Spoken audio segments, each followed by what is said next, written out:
à toutes et à tous, bienvenue dans ce nouveau numéro des Vendredis d'Histoire où j'ai décidé de vous lire le livre de Kibo, de et illustré par Mariana Ruiz Johnson et édité par les éditions Chocolat Jeunesse que l'on remercie au passage pour l'autorisation de lire leurs histoires. Alors à votre avis, de quoi ça parle le livre de Kibo? Il n'y a qu'un seul moyen de le savoir, c'est d'écouter l'histoire. C'était la fin d'après-midi dans la savane. Kibo avait passé la journée habituelle d'un rhinocéros. Il avait bronzé au soleil, bu l'eau de la mare et chassé les mouches avec sa queue. La lune s'était maintenant levée. Comme chaque nuit, Kibo s'assit pour écrire. Il parla du ciel rouge de la savane, des silhouettes des oiseaux dans ce ciel rouge, du bourdonnement léger des insectes. Il écrivit tellement, et tellement, qu'à la fin il s'aperçut qu'il avait écrit un livre entier.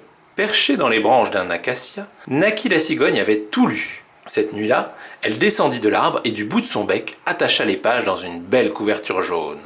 Le jour suivant, la cigogne s'envola avec le livre dans son bec. Elle vola par-dessus la mer et arrivée aux abords d'une ville, elle le laissa tomber. Le premier à trouver le livre fut Camilo, le lion.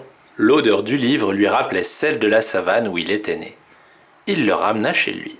Une fois rentré chez lui, le soir venu, Camilo s'assit pour lire son nouveau livre. Le livre de Kibo lui parla des nuages de poussière chauds et secs et des acacias dansant et chantant dans le vent. Camilo serra contre lui le livre qui lui rappelait son chez lui. Le jour suivant, il se leva de bonne humeur et courut rejoindre son ami Simon.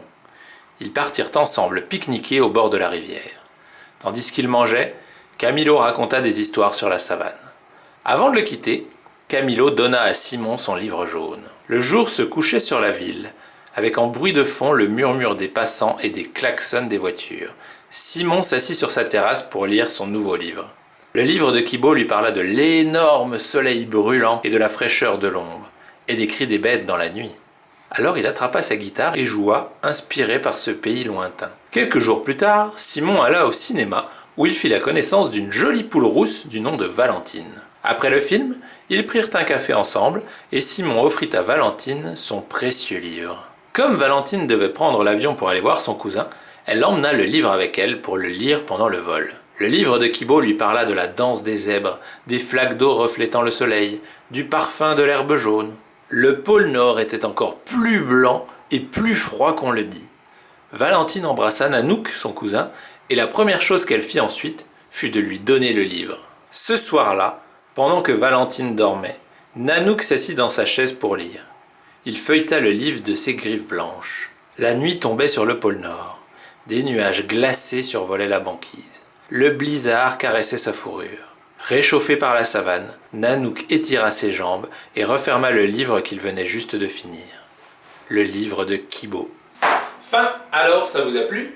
Vous avez vu, tout au long de l'histoire, le livre de Kibo va voyager de main en main et il va même changer de pays à plusieurs reprises.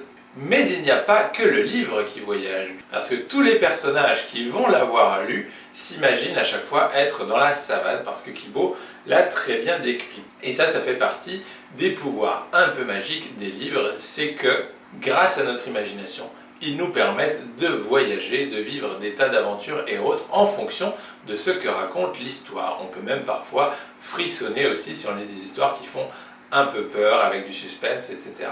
C'est également ça la beauté des livres, c'est qu'on peut les prêter à qui on veut.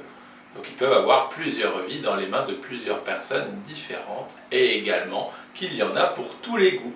Donc voilà, peu importe ce que vous lisez et comment vous lisez, le principal c'est de lire et de nourrir son imagination. Donc voilà, sur ces bonnes paroles, il ne me reste plus qu'à vous souhaiter une excellente journée, un excellent week-end, d'excellentes vacances puisque vous y serez ce soir normalement et je vous dis à la semaine prochaine pour une nouvelle Vendredi d'Histoire. Salut!